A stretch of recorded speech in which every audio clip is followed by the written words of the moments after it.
नमस्कार जोहार। देखिए, राजधानी रांची का जयपाल सिंह स्टेडियम, यहाँ पर एक तरफ आप देख पा रहे होंगे छात्रों का आंदोलन और दूसरे तरफ जो है जो टीचर है उनका भी आंदोलन चल रहा है। ये शिक्षक क्या मांग को लेकर आए हैं, इनकी पुरानी मांग अभी तक कितनी पूरी हुई थी, इस वीडियो के द्वारा आपको हम बतलाने का काम करेंगे। एक बार पहले अपना परिचय बताइए। मेरा नाम सीमांत घोषाल हुआ, हम बोकारो से हैं, जेटेड पास पैरा टीचर हैं। अभी तक आपके आंदोलन कितना सफल हो पाया?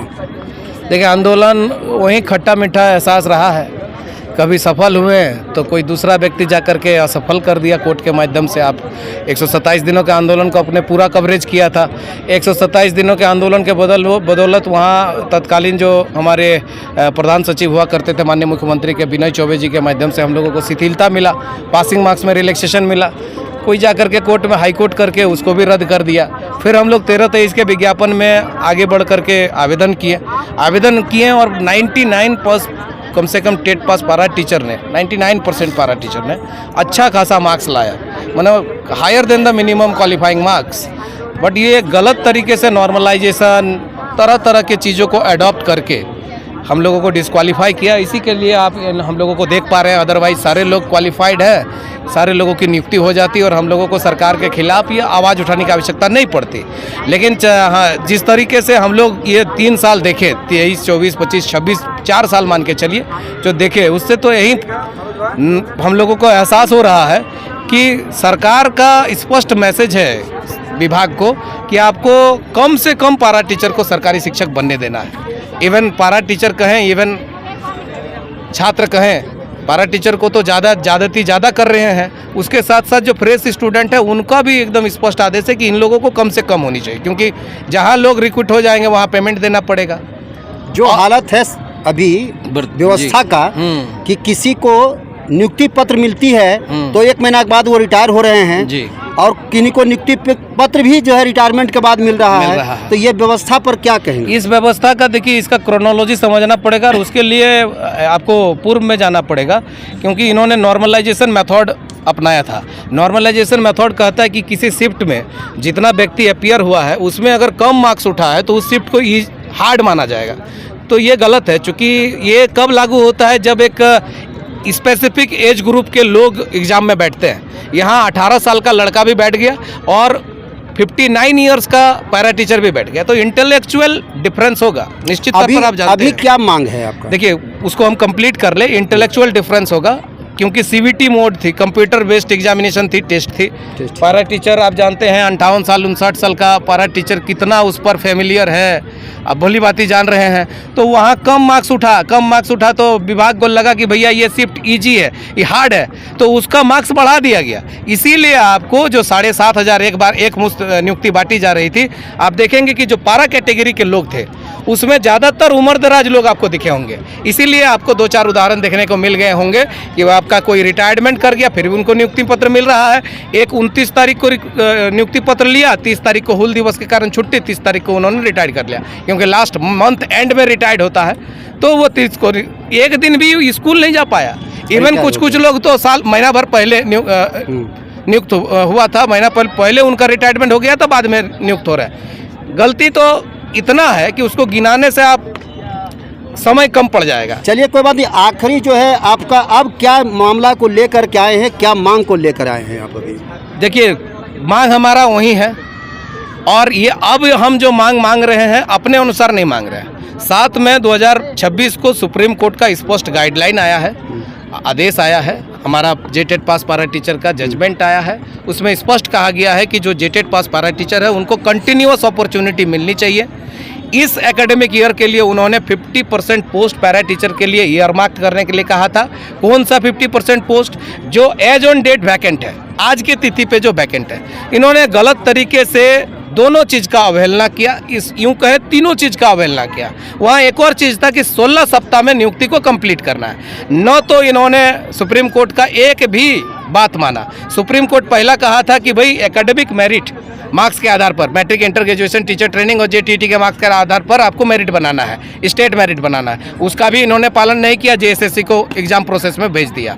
दूसरा बोला था कि age on date vacant seat, age on date vacant seat नहीं निकाल करके 15/9/22 का निकाल दिया। भाई 22 के बाद 22, 23, 24, 25, 26 में भी तो वैकेंट हुए होंगे सीट, आपने उनका ब्यौरा नहीं दिया। आपने 20,000 शिक्षकों के गणना नहीं किया, 6,000 शिक्षकों का गणना किया, जिसके चलते OBC का 0 सीट हो गया। 6,000 सीट की गणना के कारण ही OBC का सीट 0 हुआ। 20,000 की गणना होती जो अभी वर्तमान में वैकेंट है, लगभग 15/9/22 के अनुसार वैकेंट तो उससे ज़्यादा है। आप देख रहे हैं मीडिया में 8,000 समथिंग, 8,000, मोर देन 8,000 एकल शिक्षकीय विद्यालय है। आप सोचिए वहाँ कक्षा 1 से लेकर के 5 तक की पढ़ाई होती है मिनिमम, मैक्सिमम कहीं कहीं 8 भी है, तो वहाँ सिर्फ एक ही शिक्षक है, तो कितनी शिक्षकों की आवश्यकता है आप खुद ही समझ रहे हैं। लेकिन इन्होंने क्या किया, सुप्रीम कोर्ट का आदेश एक और ये भी था कि 16 वीक्स के भीतर आपको कंप्लीट कर देना है। इन्होंने more than half of the time complete कर लिया, बिता दिया, देन आफ्टर वो एडवर्टीजमेंट रिलीज किया। तो ये तीनों का अवहेलना किया है। अब आप क्या कहेंगे कि जो व्यक्ति, ठीक है, संगठन का बात, पारा शिक्षक की बात, विधायकों की बात, मंत्रियों की बात नहीं सुनी जा रही थी। इवन आप देखिए कि भाई सुप्रीम कोर्ट की बात आज नहीं सुनी जा रही है, सुप्रीम कोर्ट की बात का अवहेलना हो रहा है, तो पारा टीचर जाएं तो जाएं कहाँ? तो फिर डायरेक्ट दोबारा जाइए सुप्रीम कोर्ट। निश्चित तौर पर गए हैं, कंटेम्प्ट ऑफ कोर्ट में गए हैं। कंटेम्प्ट ऑफ कोर्ट हमारा थर्सडे को ही फाइल हो गया है, वो तो हमारा मौलिक अधिकार है, हम जा सकते हैं। आपने जजमेंट का पालन नहीं किया तो हम कंटेम्प्ट फाइल किए हैं। लेकिन हम जिनको चुने हैं, जनप्रतिनिधि बनाए हैं, उनकी भी तो कोई एक जिम्मेदारी है। सब हम अगर कोर्ट से ही ले तो हम उनको चुने क्यों हैं? उनको इसलिए चुने हैं कि हमारा जो मांग है, हमारा जो मुद्दा है, आवाज़ है, वो आप विधानसभा में बनिए, मुख्यमंत्री के समक्ष रखिए। मुख्यमंत्री का 6 तारीख से सत्र चालू हो रहा है, तो उस समय जो है आप आवाज़ उठाइए। आप मिले हैं विधायक लोग से, मंत्री लोग से? देखिए, ये जजमेंट आने के पूर्व और जजमेंट आने के बाद झारखंड के तमाम सत्तापक्ष के विधायकों से हम लोगों ने मिला, तमाम मंत्रियों से भी मिला। इवन कई सारे विधायक और मंत्री हम लोगों को लेटर पैड में, अपना लेटर पैड में रिकमेंडेशन भी दिया कि भाई सुप्रीम कोर्ट का ये आदेश है, माननीय मुख्यमंत्री को भी भेजा उन्होंने। लेकिन आश्चर्य इस बात का है कि विधानसभा स्पीकर साहब ने भेजा, आपका जोगेंद्र सर जो हमारे मंत्री हैं उन्होंने भेजा, दीपिका सिंह पांडे ने भेजी, आपके श्वेता सिंह, तमाम लोगों ने भेजा। तो क्या लगता है कि यहाँ का जो मंत्री हैं, यहाँ का जो विधायक हैं, उनकी बात आला अधिकारी नहीं मानते हैं? कई एक मंत्री आरोप भी लगा चुके हैं अधिकारी पर, मेरा बात ही नहीं सुनता है। नहीं, तो आपको भी लगता है कि यही काम हो रहा होगा? देखिए, अधिकारी बेलगाम है, लेकिन अधिकारी बेलगाम होते हुए जब सरकार के कामों को आसान कर दे तब उसे सरकार बेलगाम नहीं करेंगे ना। हाँ। क्योंकि सरकार का स्पष्ट मंशा है कि कम से कम लोग रिक्रूट हो, और उसका भी पालन कर रहे हैं। बेलगाम होते हुए उसका ही मंशा को पूरा कर रहे हैं। दैट्स वाई सरकार भी कोई उस पर आपत्ति नहीं कर रहा है। इन्होंने सरकार के समक्ष रखा होगा कि सर, अगर आप उस नियमावली के तहत जाते हैं, एकेडमिक मार्क्स के आधार पर करते हैं, तो सब पैरा टीचर्स का कल्याण हो जाएगा, फिर आपको इनको वेतन देना पड़ेगा। और इनको ये समझा दिया गया कि अगर आप ये कम्प्लेक्स प्रोसेस से गुजरते हो तो मोर देन 10% भी नहीं आ पाएंगे, तो आपका फ़ायदा है, मुद्दा भी बना रहेगा, आपके समक्ष वो हमेशा भीख मांगते रहेंगे, है कि नहीं? न्याय की गुहार लगाते रहेंगे। आपको अभी भी लगातार संघर्ष करते रहना पड़ेगा। निश्चित तौर पर देखिए, संघर्ष की उपज ही है पारा शिक्षक। अब जान रहे हैं कि संघर्ष का ही उपज है, यहाँ तक आप पहुँचे हैं बदौलत संघर्ष के। बदौलत संघर्ष के। तो आपने सुना, देखिए, ये काफ़ी लाठी डंडा पानी ये सब बहुत कुछ कष्ट जो है झेलते हुए आगे बढ़े हैं। कितने को जान तक गंवानी पड़ी थी, आपने ऐसा भी देखा था आंदोलन में।